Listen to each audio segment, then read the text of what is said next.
in 2015 and also the second half of 2014, if you put these 2 years together, there have been 5 rate cuts by the Reserve Bank. And finally, what do you have? Home loans available in a single digit rate or at less than 10%. In this expert segment, we get you the best expert view on cracking a great deal on home loans and also making sure that all your questions are answered. We are today joined by Amar Bal, Business Head, Home Loans, Construction Finance and Affordable Housing at Reliance Home Finance. Amar, thanks very much for joining in today. All right, let's take this email from Saurabh Sinha.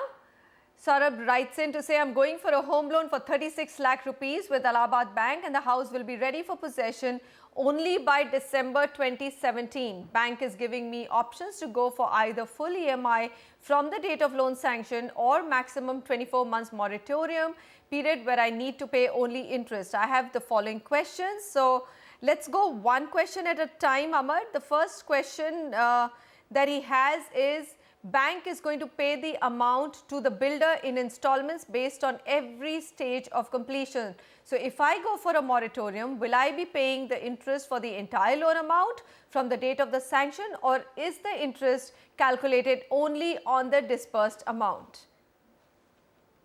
See, we have options on both sides. There are financiers in the market who charge interest on the disbursed amount. So interest will be on the disbursed amount only, but your principal can be on the sanction amount or disbursed amount, depending upon the bank-to-bank systems. Most of the players in India today charging interest on the disbursed amount and EMI on the total sanction amount.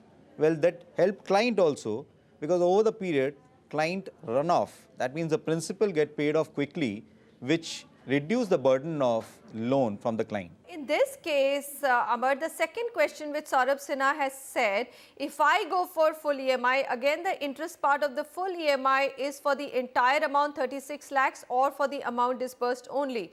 If he goes for the full EMI, then it should be for the entire amount, isn't it?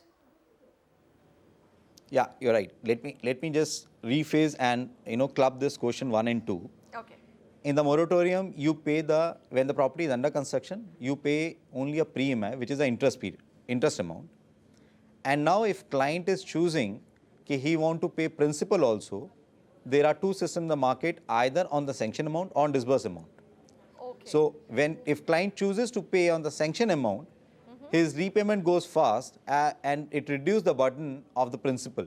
Okay, I got it. So let me sum it up. That really means that, okay, if you do choose for the full EMI, do choose the sanction amount EMI rather than the disbursed amount, because especially if you can afford it. I think at the end of it, it comes to affordability that will enable you to pay off your loan much faster. It will reduce your principal at a faster rate and also somehow lower your interest payout. Okay, the other question, Amar, that he wanted an answer to was very simply, when can I take or get the rebate on taxes on the home loan?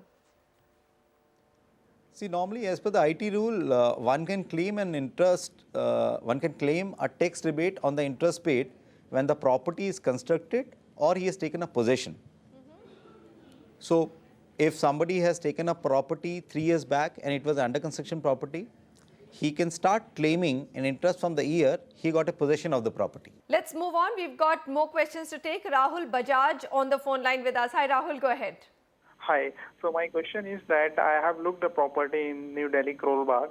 So this is a flat and it's a 100 square yard flat. So, but the problem is that I need to take loan on that property to buy that property in fact.